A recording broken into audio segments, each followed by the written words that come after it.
ભલે જીવનમાં એકલા હાથે બધું સહન કરવું પડે, ભલે બે ટંકનું ખાવાનું ન મળે તો ચાલશે, પણ ઘડપણમાં પોતાના સંતાનો પાસેથી આ ત્રણ વસ્તુઓની આશા ક્યારેય ન રાખવી. તો ચાલો મિત્રો, આજની વાર્તાની શરૂઆત કરીએ. એક નાના એવા ગામમાં એક ગરીબ પણ બહુ મહેનતુ સુથાર રહેતો હતો. એનું નામ કરશન અને એની વહુનું નામ ગંગા. બે જણા સાવ ભગવાનના માણસ જેવા સીધા સાદા. કરશન આખો દિવસ લાકડા વેરીને ફર્નિચર બનાવે અને જે બે પૈસા મળે એમાંથી ઘરનું ગુજરાન ચલાવે. એમના ઘરમાં શાંતિ બહુ હતી, પણ એક મોટું દુઃખ હતું કે એમના આંગણામાં કોઈ બાળક રમતું નહોતું.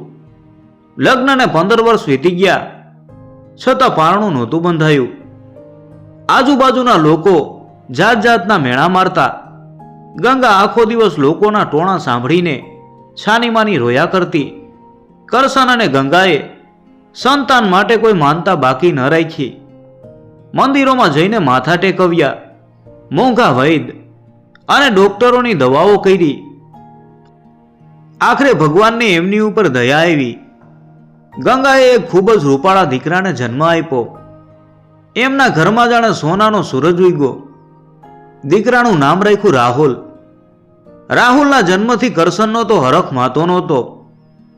એણે તો પોતાના ગુંજાશની બહાર જઈને આખા ગામમાં પેંડા અને સાકર વેચ્યા. દીકરો ખૂબ જ રૂપાળો હતો, પણ કુદરતની કરામત તો જુઓ. રાહુલ જ્યારે માન 2 વર્ષનો થયો ત્યારે એક દિવસ ઘરમાં રમતા રમતા એ સળગતા ચૂલા પાસે પહોંચી ગયો. ચૂલા ઉપર ઉકળતા પાણીની મોટી તપેલી હતી. ગંગા ઘરના બીજા કામમાં વ્યસ્ત હતી. અચાનક રાહુલનો હાથ અડ્યો અને એ ઉકળતા પાણીની આખી તપેલી રાહુલ ઉપર પડવા જતી હતી. જેવો કરશને આ ભયાનક નજારો જોયો, એના તો હોંશ જ ઉડી ગયા. પોતાના જીવની પરવા કર્યા વગર એણે પોતાના દીકરાને બચાવવા એવી દોટ મૂકી કે જાણે કોઈ સિંહ પોતાના બચ્ચાને બચાવવા કૂદ્યો હોય. કરશને જોરથી ધક્કો મારીને રાહુલને તો દૂર ફેંકી દીધો, પણ એ ઉકળતા પાણીની આખી તપેલી કરશનના જમણા હાથ અને ખભા ઉપર પડી.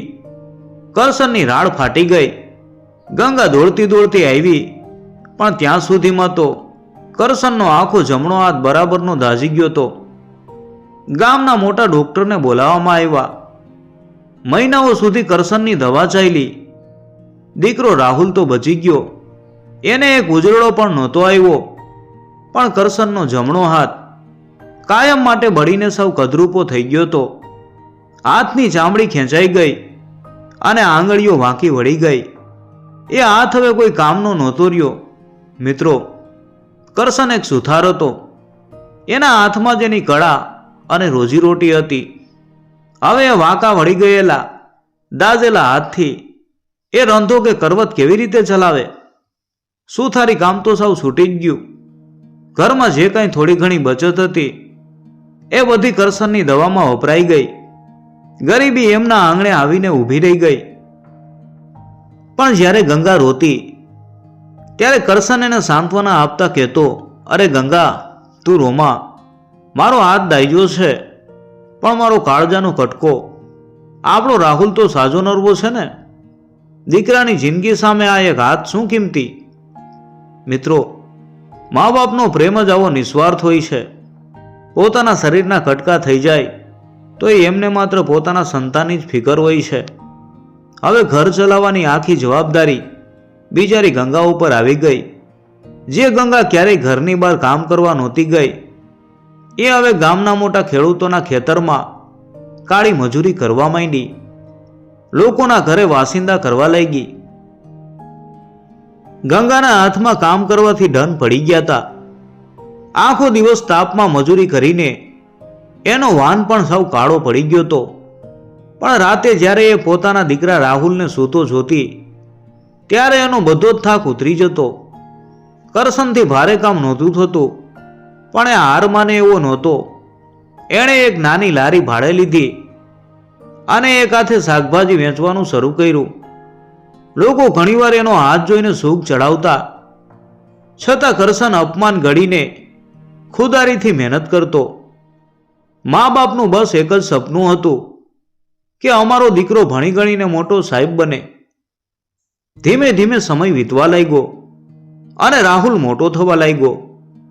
ગામની સૌથી સારી નિશાળમાં રાહુલને ભણવા બેસાડ્યો. કરશન રોજ પોતાની શાકભાજીની લારી લઈને એ નીકળે અને રસ્તામાં રાહુલને નિશાળે મૂકતો જાય. પણ જ્યારે રાહુલ 10 વર્ષનો થયો ત્યારે એક દિવસ એવી ઘટના બની જેણે કરશનનું કાળજું ચીરી નાખ્યું. નિશાળના છોકરાઓ બહુ તોફાની હતા.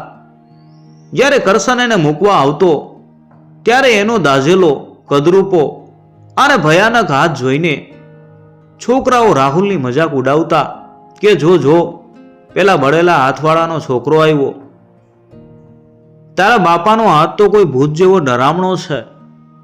નાનકડા રાહુલના મનમાં આ વાતોની બહુ ખરાબ અસર થઈ. એને પોતાના જ બાપના દેખાવથી શરમ આવવા લાગી. એક દિવસ સાંજે જ્યારે કરશન થાયકો પાયકો ઘરે આવ્યો ત્યારે રાહુલે ગુસ્સામાં આવીને કહી દીધું કે બાપુ, કાલથી તમે મને નિશાળે મૂકવા ન આવતા. તમારો આ દાઝેલો અને ગંદો હાથ જોઈને મારા ભાઈબંધો મારી મજાક ઉડાવે છે. મને બહુ શરમ આવે છે. હું હવે મારી જાતે એકલો જ નિશાળે જતો રહીશ.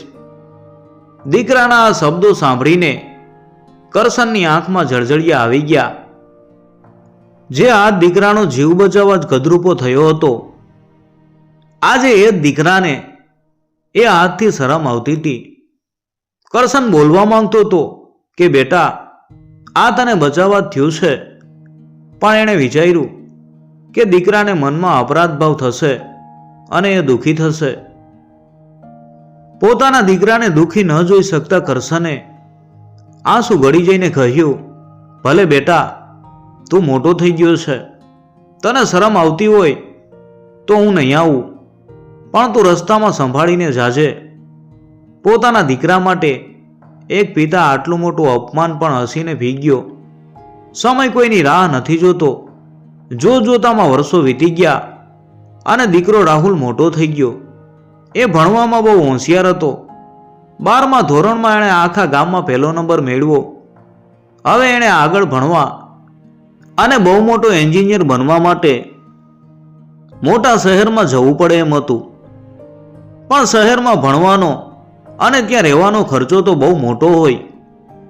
આ ગરીબ મા બાપ ક્યાંથી આટલા બધા પૈસા લાવે? પણ મા બાપ તો આખરે મા બાપ કહેવાય ને. કરશન અને ગંગાએ નક્કી કર્યું કે ભલે આપણે એક ટંક ભૂખા સૂઈ જઈએ, પણ દીકરાના ભણતરમાં અને એના સપના પૂરા કરવામાં કોઈ કચાશ નહીં આવવા દઈએ. રાહુલે શહેરમાં જવા માટે જે પૈસા માંગ્યા એ પૂરા કરવા કરશને ગામના સાવકાર પાસેથી વ્યાજે મોટી રકમ લીધી. બિચારી ગંગા જે પેલા 5-7 ઘરે વાસિંદા કરતી હતી, એણે હવે 20-20 ઘરે કામ કરવાનું શરૂ કરી દીધું. આખો દિવસ બીજાના હેઠા વાસણ ઘસીને અને કચરા પોતા કરીને એની કમર સાવ વળી ગઈ. અને પેલી બાજુ કરશન, જેનો એક હાથ દાઝેલો અને નકામો હતો, એ સવારથી લઈ અને છેક મોડી રાત સુધી શાકભાજીની લારી લઈ અને શેરીએ ભટકવા લાગ્યો. ટાઢ હોય, કાળજાળ તડકો હોય કે ધોધમાર વરસાદ, આ બે જણાએ ક્યારેય આરામ ન કર્યો. ગંગાને રાત્રે ઉધરસના ટસકા આવતા, પણ ડોક્ટર પાસે જવાના પૈસા એ દીકરાની ફી ભરવા માટે બચાવી રાખતી. રાહુલ તો પોતાનો સામાન લઈને શહેરમાં જતો રહ્યો. મોટી કોલેજ, અમીર ઘરના નવા ભાઈબંધો અને શહેરની જાકમજાળમાં એ સાવ ખોવાઈ ગયો. અહીં ગામડામાં કરશન અને ગંગા પોતાનું પેટ કાપીને દર મહિને એને પૈસા મોકલતા હતા. એમને એમ કે અમારો દીકરો ભણી ગણીને મોટો સાહેબ બનશે એટલે અમારા બધા દુઃખ દૂર થઈ જશે, અમારું ઘર પણ સુધરી જશે. પણ શહેરની હવા રાહુલને બરાબરની લાગી ગઈ હતી. રાહુલને તો હવે ગામડું અને એના ગરીબ મા બાપ સૌ પછાત લાગતા હતા. જ્યારે કોલેજમાં રજાઓ પડતી ત્યારે એ ગામડે મા બાપને મળવા આવવાના બદલે પોતાના અમીર ભાઈબંધો સાથે હરવા ફરવા જતો રહેતો. કોલેજમાં કોઈ પૂછે કે તારા પિતા શું કરે છે, તો એ શરમનો માયરો ખોટું બોલતો કે મારા પિતાજી તો ગામડાના બહુ મોટા જાગીરદાર છે. જે બાપે એને બચાવવા હાથ બાળ્યો તો એ બાપની ઓળખાણ આપતા એને શરમ આવતી હતી. દિવાળી આવે કે હોળી, ગંગા આખો દિવસ ઘરના આંગણામાં રસ્તા ઉપર મીટ માંડીને બેસી રહેતી કે મારો લાલ હમણાં બસમાંથી ઉતરીને આવશે. કરશન એને સમજાવતો કે ગંગા, તું ગાંડી થઈ ગઈ છે કે શું? આપણો દીકરો મોટો એન્જિનિયર બનવાની તૈયારી કરે છે. એને શહેરમાં ભણવામાં ટાઈમ નહીં મળતો હોય. એનું ભવિષ્ય બની જવા દે, પછી એ આપણને લેવા આવશે. મા બાપ પોતાના સંતાનના વાંકને પણ કેવા પ્રેમથી ઢાંકી દે છે. એમને મન તો એમ જ હતું કે છોકરો ભણવામાં બહુ વ્યસ્ત છે. આમ ને આમ આંસુઓ અને પરસેવા વચ્ચે 4 વર્ષ વીતી ગયા. રાહુલે એન્જિનિયરિંગ પૂરું કરી લીધું અને શહેરની એક બહુ મોટી કંપનીમાં એને ઊંચા પગારની નોકરી મળી ગઈ. હવે તો એ મોટો સાહેબ બની ગયો હતો. એક દિવસ ગામના ટપાલીએ આવીને કરશનના હાથમાં એક કવર આપ્યું. કરશને ઉતાવળે કવર ખોલીને એમાં રહેલો કાગળ વાંચવા માંડ્યો. એ કાગળ વાંચતા જ કરશનની આંખમાં હરખના આંસુ આવી ગયા અને એણે દોડીને ગંગાને બૂમ પાડી કે ગંગા, ઓ ગંગા, જલ્દી બહાર આવ. આપણા રાહુલનો કાગળ આવ્યો છે. આપણો દીકરો હવે મોટો એન્જિનિયર બની ગયો છે. એને શહેરની બહુ મોટી કંપનીમાં નોકરી મળી ગઈ છે. હવે આપણે એને પૈસા મોકલવાની કોઈ જરૂર નથી. જ્યારે ગંગાએ આ સાંભળ્યું ત્યારે એ તો રાજીના રેડ થઈ ગઈ. એની આંખમાંથી ચોધાર આંસુ વહેવા માંડ્યા. એ વિચારવા લાગી કે હવે અમારા દુઃખના દાડા પૂરા થયા. જે દીકરાને ભણાવવા માટે મેં લોકોના ઘરે વાસિંદા કર્યા, જે દીકરા માટે મારા ધણીએ એક હાથે લારી ખેંચી અને મજૂરી કરી, એની મહેનત આજે ફળી ગઈ. હવે મારો દીકરો સાહેબ બની ગયો છે એટલે ચોક્કસ અમને લેવા આવશે. ગંગાએ તો આખા ગામમાં સાકર વેચી અને ગર્વથી કહેવા લાગી કે અમારો દીકરો મોટો એન્જિનિયર બની ગયો છે. હવે એ અમને શહેરમાં એના મોટા બંગલામાં લઈ જશે. હવે મારે પારકાના વાસણ નહીં માંજવા પડે. કરશન અને ગંગા તો બસ એ દિવસની કલ્પનામાં જ રાચવા લાગ્યા કે ક્યારે રાહુલ મોટી ગાડી લઈને ગામના પાદરે આવે અને એમને લેવા જાય. ગંગા રોજ સવારે ઉઠીને શેરીના નાકે મીટ માંડીને બેસી રહેતી. કોઈ પણ અજાણી ગાડી ગામમાં પ્રવેશે એટલે ગંગા દોડતી જતી કે કદાચ મારો રાહુલ આવ્યો હશે. એને એમ કે નોકરી મળી છે એટલે હવે તો એ ચોક્કસ મળવા આવશે જ ને. કરશન પણ હવે લારી લઈને જતો ત્યારે હરખાતો લોકોને કહેતો કે મારો દીકરો હવે બહુ કમાઈ છે. પણ દિવસો મહિનાઓમાં અને મહિનાઓ વર્ષમાં બદલાવા લાગ્યા. એક આખું વર્ષ વીતી ગયું. ગંગાની આંખો રાહ જોતા જોતા થાકી ગઈ. પણ રાહુલ ન આવ્યો તે ન જ આવ્યો. રાત્રે ગંગાને ઊંઘ નહોતી આવતી. એ કરશનને પૂછતી કે કરશન, આપણા લાલને નોકરી મળી ગયા ને તો આખું વરસ થઈ ગયું, એ હજુ કેમ નહીં આવ્યો હોય? શું કામકાજમાં બહુ વ્યસ્ત હશે કે પછી કોઈ મજબૂરી હશે? કરશન પણ નિસાસો નાખીને કહેતો, મોટી નોકરી છે ગંગા, સાહેબ માણસ છે હવે આપણો દીકરો, એને રજા નહીં મળતી હોય. તું ચિંતા કરમાં, એ નવરો પડશે એટલે ચોક્કસ આવશે. આમ ને આમ બીજું વર્ષ પણ અડધું વીતી ગયું. ત્યારે ફરી એક દિવસ ટપાલી આવ્યો અને બીજો કાગળ આપી ગયો. કરશને કાગળ વાંચ્યો અને આ વખતે એના ચહેરાના હાવભાવ બદલાઈ ગયા. ગંગાએ પૂછ્યું, શું લખ્યું છે મારા રાહુલે? ક્યારે આવે છે આપણને લેવા? કરશને ભારે અવાજે કહ્યું કે ગંગા, રાહુલે લખ્યું છે કે એણે શહેરમાં લગ્ન કરી લીધા છે. એ જે કંપનીમાં કામ કરે છે એના માલિકની દીકરી, એની સાથે એણે ઘર માંડ્યું છે. એ બહુ મોટા અને પૈસાદાર ઘરની દીકરી છે. આ સાંભળતા જ ગંગાના હાથમાંથી જાણે સાવરણી પડી ગઈ. એ ફસડાઈને નીચે બેસી ગઈ એના બધા જ સપના એક જ ક્ષણમાં કાચના ટુકડાની જેમ તૂટીને વિખેરાઈ ગયા. એણે તો સપના જોયા હતા કે એ પોતાના હાથે પોતાના દીકરાને વરાજો બનાવશે, એના માથે મોળ બાંધશે, એના લગ્ન ગીતો ગાશે અને પોતાની પસંદની કોઈ સીધી સાદી દીકરીને વહુ બનાવીને ઘરમાં લાવશે. પણ આ શું? દીકરાએ મા બાપને પૂછ્યા વગર, એમને જાનમાં બોલાવ્યા વગર જ લગ્ન કરી લીધા. આખી રાત બિચારી ગંગા ચોધાર આંસુએ રડતી રહી.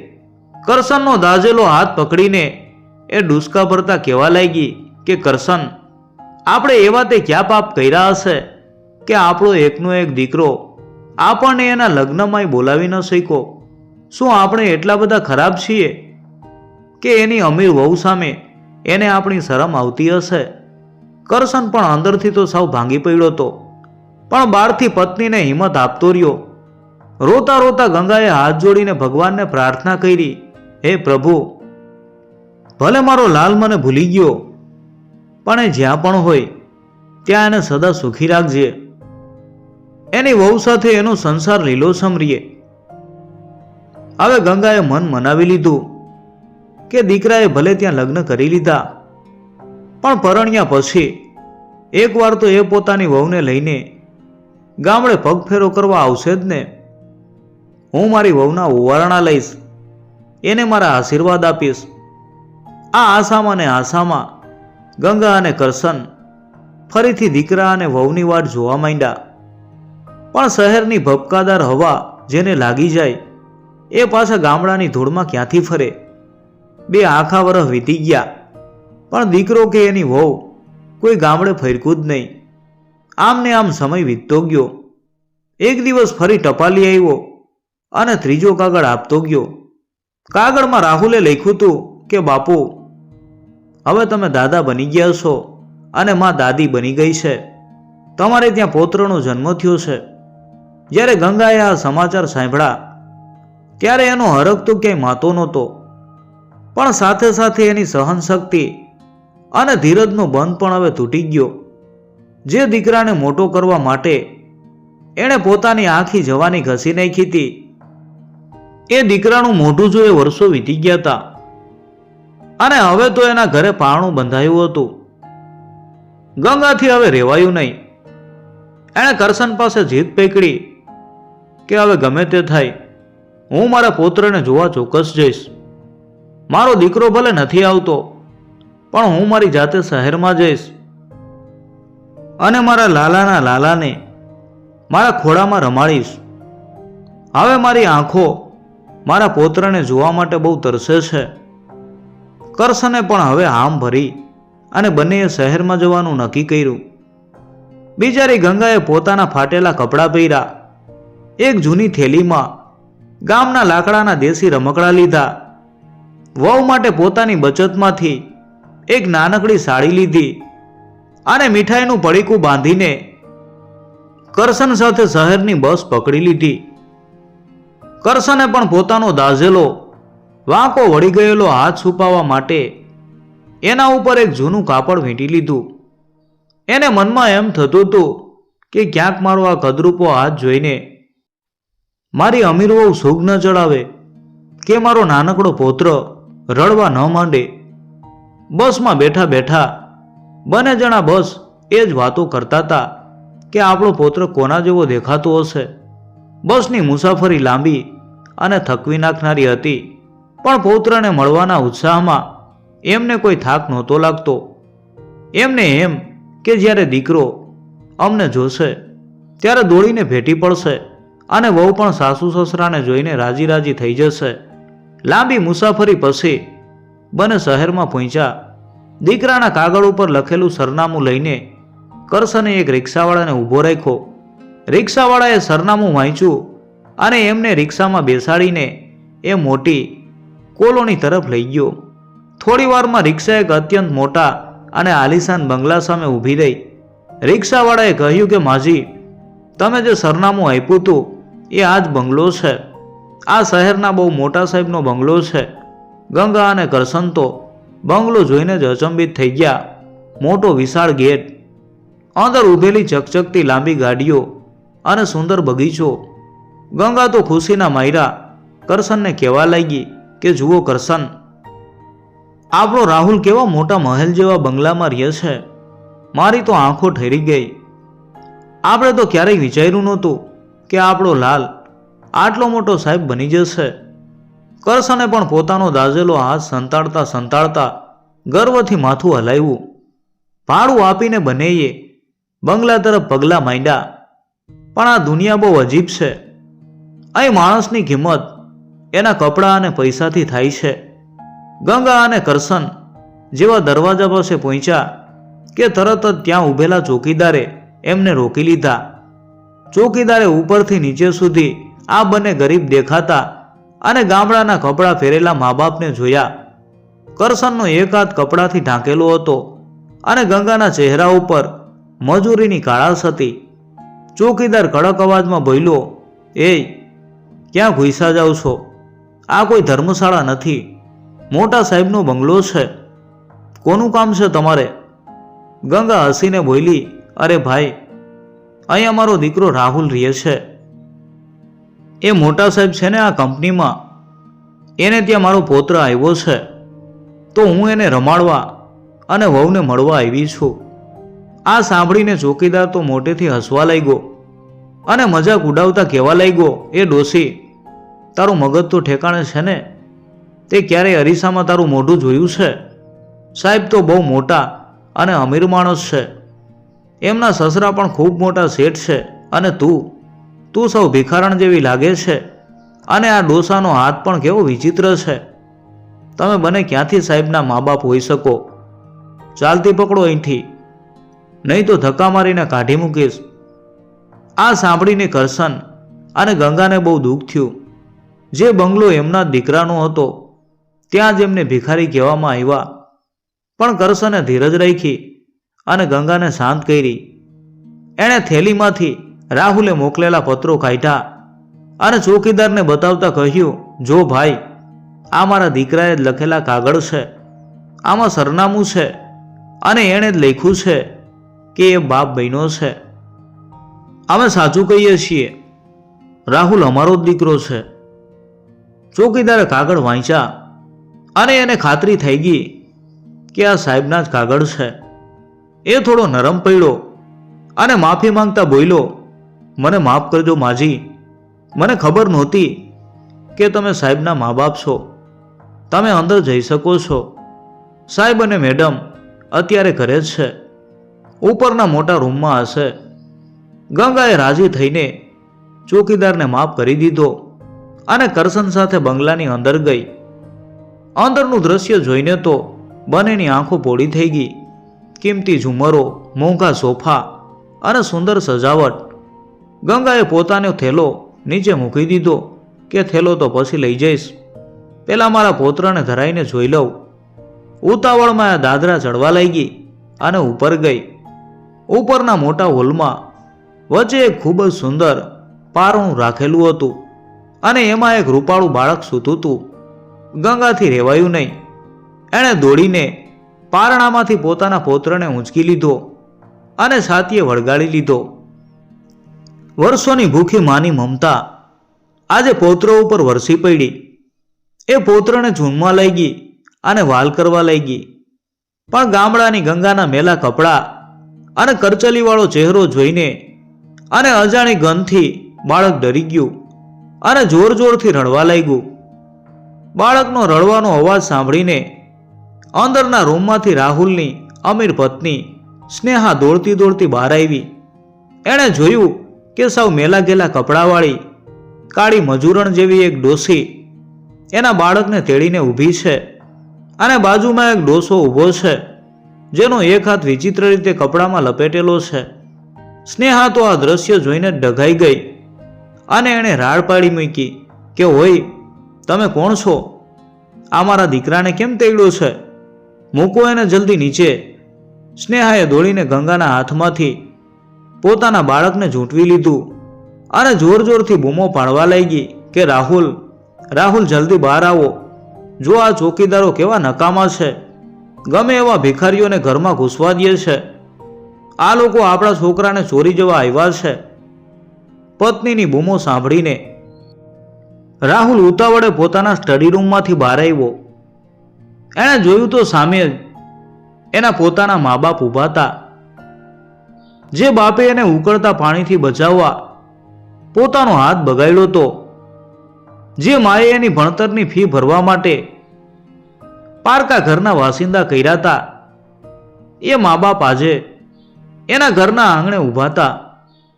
કરશન અને ગંગાની આંખોમાં તો દીકરાને જોઈને હરખના આંસુ આવી ગયા. ગંગાથી રહેવાયું નહીં. એ બોલી ઉઠી, બેટા રાહુલ, મારો લાલ, અમે તારા બાપુ અને હું તને અને વહુ દીકરીને મળવા આવ્યા છીએ. અમારો પોતરો તો સાવ તારા જેવો જ રૂપાળો છે. રાહુલની પત્ની સ્નેહા તો આ સાંભળીને ચોંકી ગઈ. એણે આશ્ચર્ય અને ગુસ્સાથી રાહુલ સામે જોયું અને પૂછ્યું કે રાહુલ, આ ભિખારણ જેવી ડોસી શું બકે છે? આ તારી માં છે અને આ અપંગ ડોસો તારો બાપ છે? તે તો મને કહ્યું હતું કે તારા મા બાપ મોટા જમીનદાર હતા અને એ તો વર્ષો પહેલા જ ગુજરી ગયા છે. તો આ લોકો કોણ છે? હવે રાહુલની કસોટીનો સમય હતો. એક તરફ એની અમીર પત્ની અને એના સસરાની ઇજ્જત હતી, અને બીજી તરફ એને જન્મ આપનારા અને એના માટે પોતાનું સર્વસ્વ લૂંટાવી દેનારા એના ગરીબ મા બાપ. પણ જેણે પોતાના મા બાપના પરસેવાની કિંમત ક્યારેય નહોતી સમજી, એ આજે એમની આબરૂ શું રાખે? રાહુલે પત્નીનો ગુસ્સો અને શરમ જોઈને એક જ ક્ષણમાં પોતાના મા બાપને ઓળખવાનો સાફ ઇનકાર કરી દીધો. એ કઠોર અવાજમાં બોલ્યો કે સ્નેહા, તું શાંત થા. હું આ લોકોને નથી ઓળખતો. આ લોકો જૂઠું બોલે છે. મારા મા બાપ તો ક્યારનાય ગુજરી ગયા છે. આ તો કોઈ ઠગ કે ભિખારી છે જે પૈસા પડાવવા માટે આવા નાટક કરે છે. જ્યારે રાહુલે આવું કહ્યું ત્યારે ગંગા અને કરશનના કાળજામાં જાણે કોઈએ ખંજર ભોંકી દીધું હોય એવો જબરદસ્ત આઘાત લાગ્યો. જે દીકરા માટે એમણે આખી જિંદગી વહેતરું કર્યું હતું, એ આજે એમને ભિખારી અને ઠગ કહી રહ્યો હતો. ગંગા તો રડવા લાગી અને હાથ જોડીને કરગરવા માંડી કે બેટા, આવું શું કામ બોલે છે? તું તો મારો રાહુલ છે, મારો કાળજાનો કટકો. જો હું તારા માટે ગામડાથી લાકડાના રમકડા લાવી છું, વહુ માટે સાડી લાવી છું. બેટા, અમે ખાલી અમારા પૌત્રને રમાડવા અને તને મળવા આવ્યા હતા. તે કાગળ લખ્યો તો ને કે તું બાપ બન્યો છે. કરશને પણ પોતાનો દાઝેલો હાથ આગળ ધરીને કહ્યું કે દીકરા, તું અમીર થઈ ગયો એટલે શું તારા આ ગરીબ મા બાપને ભૂલી ગયો? તને યાદ નથી, તને બચાવવા માટે જ મારો આ હાથ બળી ગયો તો. અમે તારી પાસે કોઈ પૈસા કે આશરો માંગવા નથી આવ્યા, બસ તારો પ્રેમ માંગવા આવ્યા છીએ. પણ રાહુલ તો સાવ પથ્થર બની ગયો તો. એની આંખમાં શરમ નહોતી, પણ પત્ની સામે પોતાની આબરૂ જવાનો ડર હતો. એ ગુસ્સામાં બોલ્યો, મેં કહ્યું ને કે હું તમને નથી ઓળખતો. ચોકીદાર, ઓ ચોકીદાર, જલ્દી આવો અને આ બે પાગલોને ધક્કા મારીને બહાર કાઢો. મારા ઘરમાં આ લોકો ક્યાંથી ઘૂસી આવ્યા? પોતાના પેટના જણેલા દીકરાએ જ્યારે ધક્કા મારીને બહાર કાઢવાનો હુકમ કર્યો ત્યારે ગંગા અને કરશનની દુનિયા જાણે સાવ ઉજળી ગઈ. જે આશાથી એ બે જણા અહીં આવ્યા હતા, એ બધી આશાઓ રાખ થઈ ગઈ. ગંગા સમજી ગઈ કે હવે એમની અહીં કોઈ જરૂર નથી. અમીર દીકરાને એના ગરીબ મા બાપની શરમ આવે છે. ભલે બેટા, ગંગા ભારે અહીંયા બોલી, તને અમારી શરમ આવતી હોય તો અમે અહીંથી જતા રહીએ છીએ. ભગવાને અમને એવો જ દીકરો આપ્યો તો, પણ કદાચ એ દીકરો શહેરમાં આવીને ખોવાઈ ગયો છે. અમને માફ કરજે કે અમે અજાણ્યાના ઘરે આવી ચડ્યા. આટલું કહીને પોતાના આંસુ લૂછતા લૂછતા ગંગા અને કરશન ભારે પગલે દાદરા ઉતરવા લાગ્યા. એમનું હૈયું એટલું ભરાઈ આવ્યું કે જાણે હમણાં જ ફાટી પડશે. ચોકીદારે એમને ધક્કા મારીને બંગલાની બહાર કાઢી મૂક્યા અને મોટો લોખંડનો દરવાજો એમના મોઢા ઉપર બંધ કરી દીધો. ગંગા અને કરશન બંગલાના એ મોટા લોખંડી દરવાજાની બહાર આવીને એ ફસડાઈ પડ્યા. એમની પાસે રહેલો પેલો લાકડાનો રમકડાનો થેલો અને મીઠાઈનું પડીકું ધૂળમાં રઝળતા હતા. ગંગાની આંખોમાંથી વહેતા આંસુ હવે સુકાઈ ગયા હતા, કારણ કે જ્યારે કાળજું સાવ સૂન પડી જાય ત્યારે આંસુ પણ સાથ છોડી દે છે. કરશને પોતાનો વાંકો અને દાઝેલો હાથ ગંગાના ખભે મૂક્યો અને ધીમે અવાજે બોલ્યો કે ગંગા ઊભી થા. હવે આપણું અહીં કોઈ નથી. આપણે જેને આપણો દીકરો માનતા હતા એ તો શહેરમાં આવીને સાવ મરી ગયો છે. આજે જે મોટો સાહેબ છે એ આપણો રાહુલ નથી. ચાલ આપણે આપણા ગામડે પાછા જતા રહીએ. પણ ગંગાના મનમાં એક અલગ જ તોફાન ચાલી રહ્યું હતું.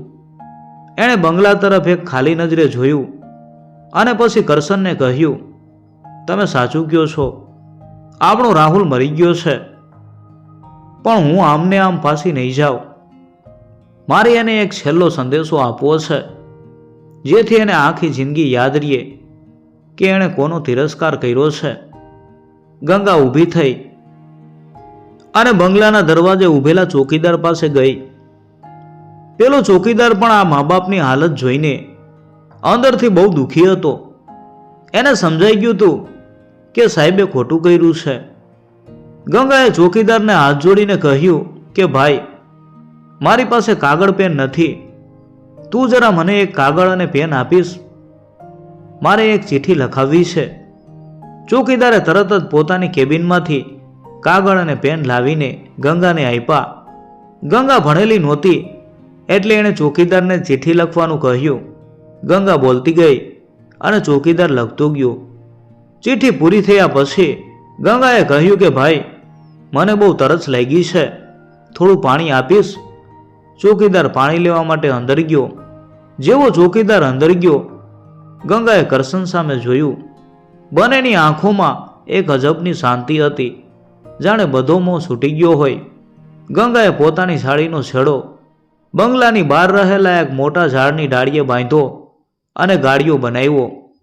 કરશને પણ પોતાનો કમરપટ્ટો કાઢીને બીજી ડાળીએ બાંધ્યો. જ્યારે ચોકીદાર પાણી લઈને પાછો આવ્યો ત્યારે એના હાથમાંથી પાણીનો ગ્લાસ છૂટી ગયો. એણે જોયું કે બંગલાની બહારના ઝાડ ઉપર બે લાશો લટકી રહી હતી, ગંગા અને કરશનની. આઘાત અને અપમાન સહન ન થતા એ બંને અભાગી મા બાપે પોતાનો જીવ આપી દીધો હતો.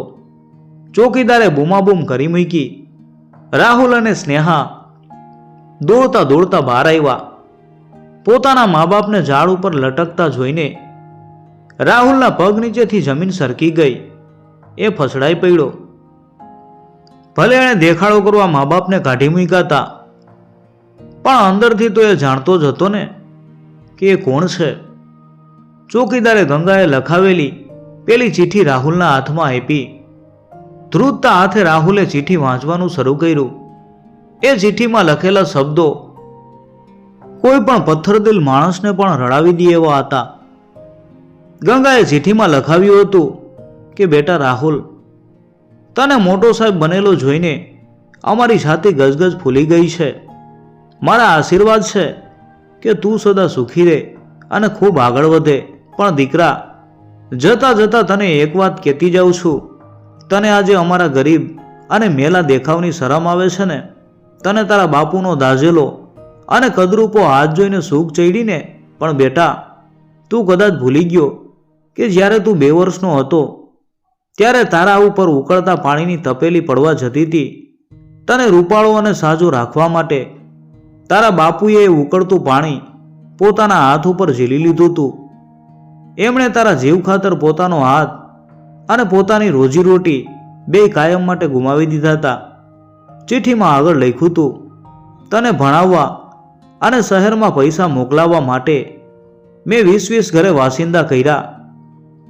મારો વાન કાળો પડી ગયો અને હું ઘરડી થઈ ગઈ, કારણ કે મેં મારા લોહીનું પાણી કર્યું હતું. અમે ખાલી અમારા પૌત્રનું મોઢું જોવા આવ્યા હતા. તારી પાસે કોઈ પૈસા કે આશરો માંગવા નહોતા આવ્યા. પણ જો તારી આબરૂ અમારા લીધે જતી હોય તો અમે આ દુનિયા છોડીને જઈએ છીએ. હવે કોઈ તને ભિખારી મા બાપનું મેણું નહીં મારે. ખુશ રહેજે મારા લાલ. આ ચિઠ્ઠી વાંચીને રાહુલ પોકે પોકે રડવા લાગ્યો. એની અમીર પત્ની સ્નેહાએ પણ જ્યારે આ સત્ય જાણ્યું ત્યારે શરમથી એનું માથું ઝૂકી ગયું. જે મા બાપે પોતાનું બધું જ હોમી દીધું. એમને એણે એક ગ્લાસ પાણીનું પણ નહોતું પૂછ્યું. બંને ધણી ધણિયાળી ગંગા અને કરશનના નિર્જીવ પગ પકડીને એ લોકો રડવા લાગ્યા અને માફી માંગવા લાગ્યા. પણ હવે શું ફાયદો? સમય વહી ગયો હતો અને મા બાપ કાયમ માટે પરલોક સીધાવી ગયા હતા. રાહુલ પાસે હવે આખી જિંદગી પસ્તાવા સિવાય કશું જ બચ્યું નહોતું. ક્યારેય એવું ન વિચારવું કે સંતાન કમાતું થશે એટલે તમારા બધા દુઃખ દૂર થઈ જશે. પોતાની બચત અને પોતાની તાકાત હંમેશા પોતાના હાથમાં જ રાખવી. દીકરો મોટો થાય, પરણી જાય એટલે એના નવા પરિવારમાં એટલો મશગુલ થઈ જાય છે કે એ મા બાપને ભૂલી પણ શકે. સંતાન અમીર કે મોટું થઈ જાય પછી એની પત્ની કે સમાજની સામે એ તમારા ગરીબ કે સાધારણ હોવાની શરમ અનુભવી શકે છે અને તમારું અપમાન પણ કરી શકે છે. આ વાર્તા આપણને શીખવે છે કે મા બાપનો પ્રેમ આ દુનિયામાં એકમાત્ર નિસ્વાર્થ પ્રેમ છે. જે મા બાપે તમને આ દુનિયા બતાવી છે એમનો ક્યારેય તિરસ્કાર ન કરવો. અને બીજી બાજુ મા બાપે પણ સંતાનોને પ્રેમ ચોક્કસ કરવો, પણ પોતાની પાછલી જિંદગીનો પૂરો આધાર માત્ર ને માત્ર પોતાના સંતાનો ઉપર ન રાખી લેવો. મિત્રો, જો તમને આ વાર્તા ગમી હોય તો વિડીયોને લાઈક કરજો અને કોમેન્ટમાં જય માતાજી લખી નાખજો.